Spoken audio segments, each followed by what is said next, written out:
The next FNAF installment, Secret of the Mimic, just received its first official gameplay trailer. Secret of the Mimic introduces us to a new era in the Five Nights at Freddy's timeline, bringing us into Edwin Murray's costume manor to locate and capture a prototype endoskeleton for Fazbear Entertainment. Immediately, I knew every FNAF-loving fan would flip when the Steelwool Studio logo appeared on screen during the State of Play event. The initial reactions to the trailer were, wow, we actually have it. Oh my god, then why did it look like that transit roll? What?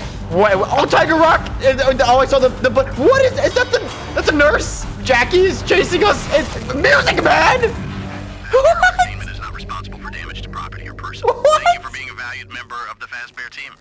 Yeah, we've come a long way from haunted pizzerias and a guy dressed in a yellow rabbit suit. In today's video, we'll be overanalyzing frame by frame the Secret of the Mimic trailer, like any sane FNAF theorist, gathering any details we can pick apart, theorize about, and where the story narratively will lead. We'll specifically be taking a look at the Steelwool Studio YouTube trailer version of the game, reading the description which provides us better insight to which the trailer does not directly state. Even pausing this video at the exact perfectly timed frame reveals a very dark secret Steelwool Studio was trying to hide. If you're new here, I cover everything FNAF related between upcoming news, new games, and new theories. So if you don't want to miss out on any future uploads, consider subscribing, pushing the notification bell, and commenting down below your theories regarding Secret of the Mimic. I'm beyond excited, and this intro has gone on long enough. Let's jump right into the trailer for Secret of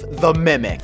The trailer begins with the Steelwool Studio logo, this time fading out into the eye of the Mimic, the leading antagonist for the FNAF franchise moving forward. The camera is in a wide shot aerial view of a parking lot with the blue van, presumably from the ending of the Help Wanted 2 DLC update, driving into frame. The very first shot showing this parking lot, which seems normal at first, but actually could hold potential references or story motives. This dark blotch in the parking lot could be referencing Edwin's son David's death from the Tales from the Pizzaplex story, The Mimic. I assumed this was only a pothole until the van pulled up smoothly over the stain. I'm still going to assume this is only a pothole. The van features a Fazbear Entertainment logo with balloons as the narrator begins providing context to the player arriving at this building. First of all, I want to point out how the narrator actually sounds a lot more humanoid than previous games featuring Hand Unit or even the intercom in Security Breach. With this game specifically taking place in the 70s, this could be the actual physical human Fazbear Entertainment hired, until they utilized AI to modify his voice later on. The name drop of Edwin Murray, a contractor hired by Fazbear Entertainment, is revealed by the narrator, indicating Edwin owns the warehouse. The narrator also establishes that their property has been abandoned, which raises a bunch of red flags of Fazbear Entertainment spewing more lies. We pan through what looks to be a back storage room featuring numerous different cutouts, mascot costumes, and plentiful props. One specifically being a jester cutout, which could be a reference to the Springlock suit that overall traps the Mimic at the end of the Tales epilogue story, or even the actual jester costume the Mimic wears in the Mimic story. The next shot shows the player activating a generator, which has us enter a security office, with the doors actually looking identical to the FNAF 1 location's doors. Upon entering, we see many computer screens, posters that were featured at PAX West 2024, the mushroom mascot costume figurine with post-it notes and papers on a corkboard, an open pizza box, which stated by creators from PAX West is the Fredbear Family Diner pizzas. Then ending it all off with the OG fan. Nothing too crazy, as there's a lot of outdated tech, but to the right side we can actually see a glowing logo for MCM. previously seen in the Help Wanted 2 DLC update on the puzzles, which we also learned is Murray's costume manner according to the Steel Wool Studio description. Continuing on, the next frames moving from right to left actually reveals to us multiple mascot animal costumes. In the background, we can see a goose or bird of some sort,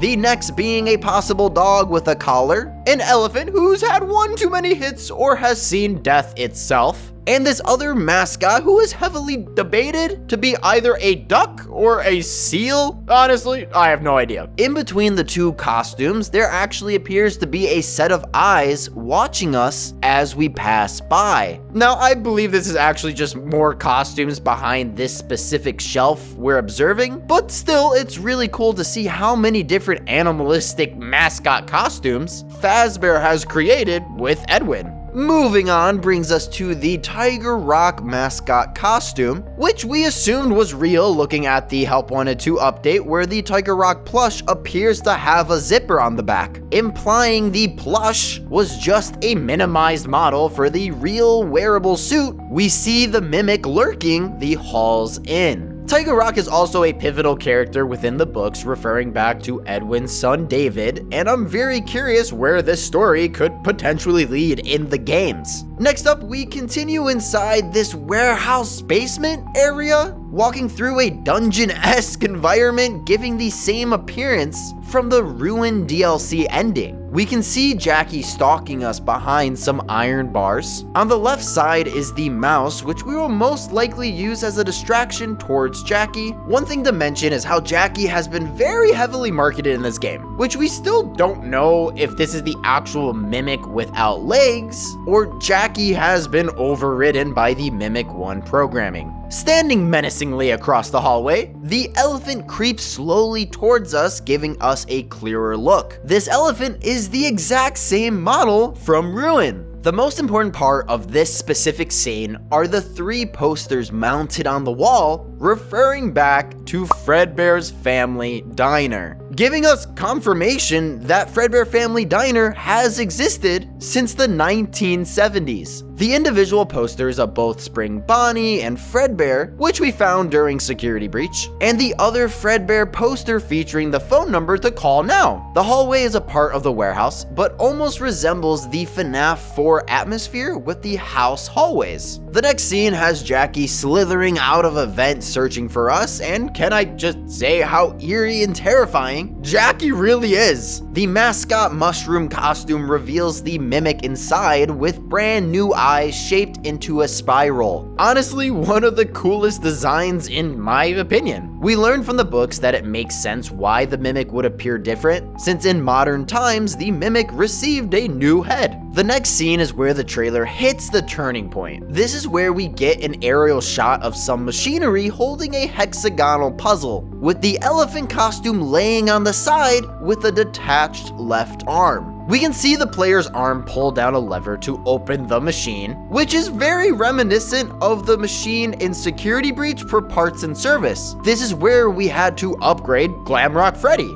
We can see the player's arm pull down a lever to open the machine, then pan over to the side to see the elephant. In the most horrifying details we can gather from FNAF, with it not being an 8-bit version, an actual dead body is found stuffed inside the suit, which we can assume is the previous employees sent by Fazbear Entertainment attempting to capture the mimic and ultimately failing. We come back to a security office where Mailbot is typing and saying the line "back to work," which creators stated occurred during the PAX West gameplay. We actually get a closer look inside the warehouse, but directly on the desk are the same presents we find in Security Breach. We then see the player use a crank, and if you look towards the back, can actually see a foot of a costume sticking out of the box. I assume this is a part of the PAX West gameplay where we actually release Jackie. The mimic actually struts around as the mushroom, where we can also see a bunch of different characters. The bumblebee hanging on a swing, a monkey mascot, which I wonder is another noise distraction with the push here, another bear-like costume floating above, and the elephant once again.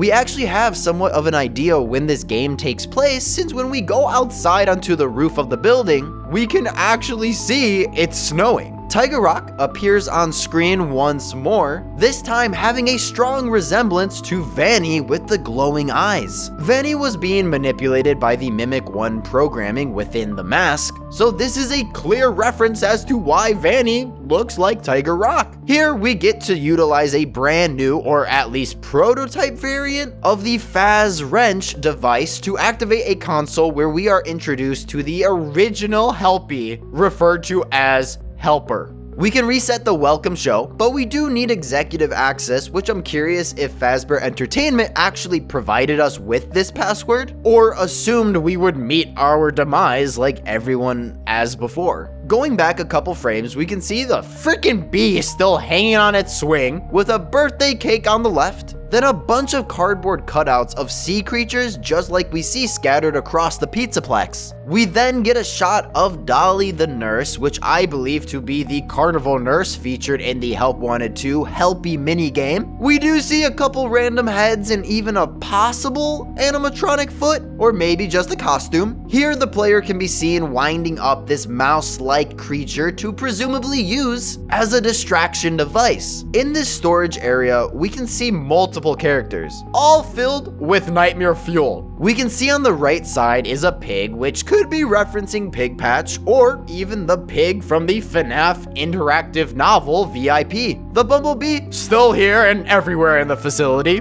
Many geese are also spread across the building, which is kind of concerning. Looking towards the middle, we have a security door, most likely an office we need to enter, as this is also the same generator we cranked in the beginning. Then in the back, another shot of the depressed looking elephant costume, with a slight pan over to the right where we can possibly see the introduction of Monty, or at least the character that Fazbear Entertainment eventually decides to transform into him. Next shot is Jackie crawling and racing through what's left of the ceiling as we either chase her down or run to escape, most likely running to escape. Then finally, the trailer ends with a very old model of Music Man, with grinder-looking teeth, which are actually the old music boxes that hit the keys to create sounds. Music Man is also dressed up in, I want to say, carnival attire with the top hat, mustache, suit, or even a vest, which would fit the overall carnival theme, leading in to Fall Fest. The trailer ends with the title card for Secret of the Mimic, concluding with the found footage film, except this is not the ending. Pausing on the exact perfectly timed frame gives us a single image of the Tiger Rock costume, with an entire human arm